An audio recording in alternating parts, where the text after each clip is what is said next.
Hi, I'm David Judson, Editor-in-Chief of Stratfor. With me today is Stratfor's Chief Geopolitical Analyst, Robert Kaplan.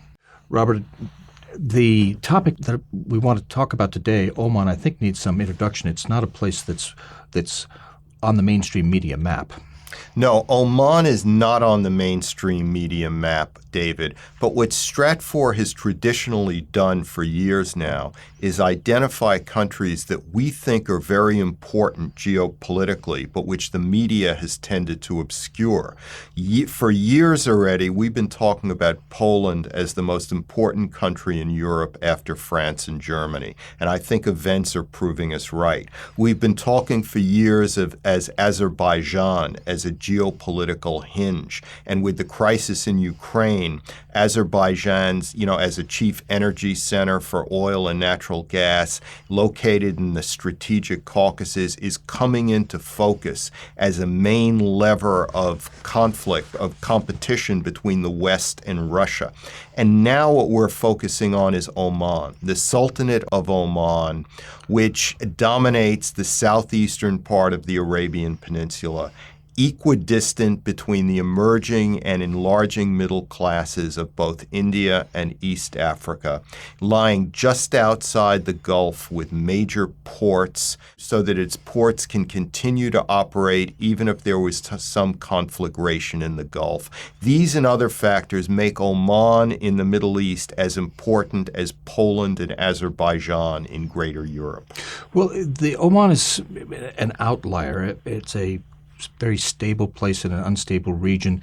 It's got a face leaning towards Africa as well as towards the Middle East. It's a small country in terms of population, but its geopolitics are complex. What explains historically the uniqueness of Oman? Oman is much more important than its 3.6 million people would allow one to believe. It's dominated East Africa for parts of its history.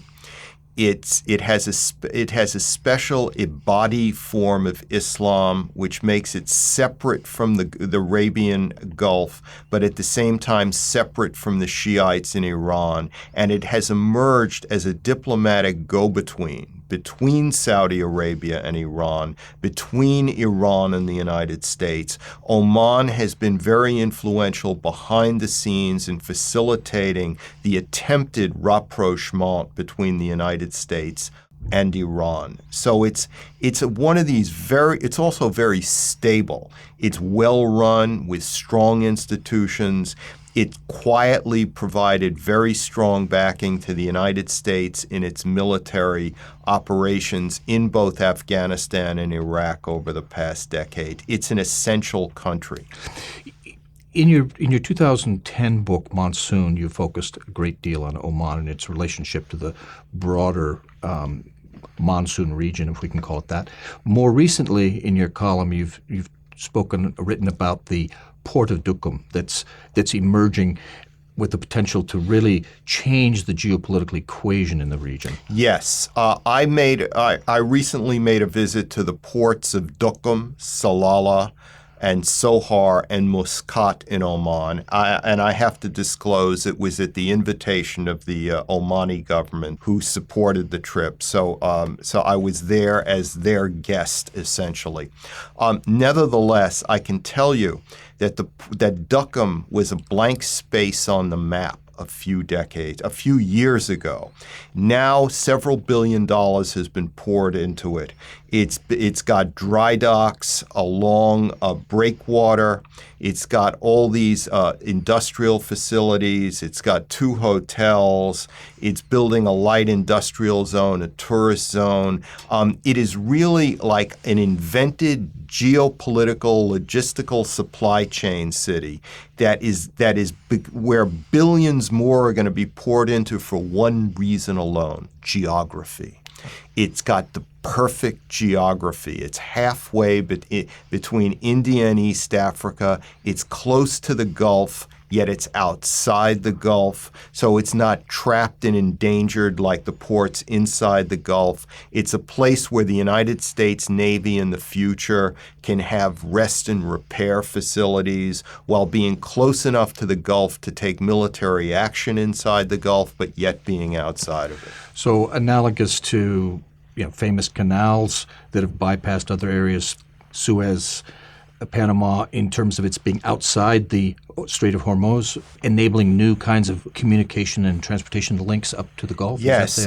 Look, if you would call Aden in Yemen a great place name in the 19th century because of its importance to the British Empire, and if you would consider Singapore a great place name in the last third of the 20th century and the early 21st century as a great, as a center for the United States Navy, for business interests throughout East Asia, it might be, I emphasize the word might, it might be that Duqm could be a great place name in, say, the middle part of the 21st century. If a decade or 2 or 3 decades from now, you have more U.S. warships there, more building, you have a little city emerge there that's on par with, say, Singapore or Hong Kong even. Okay. Thank you for that fascinating bit of insight on an emerging city,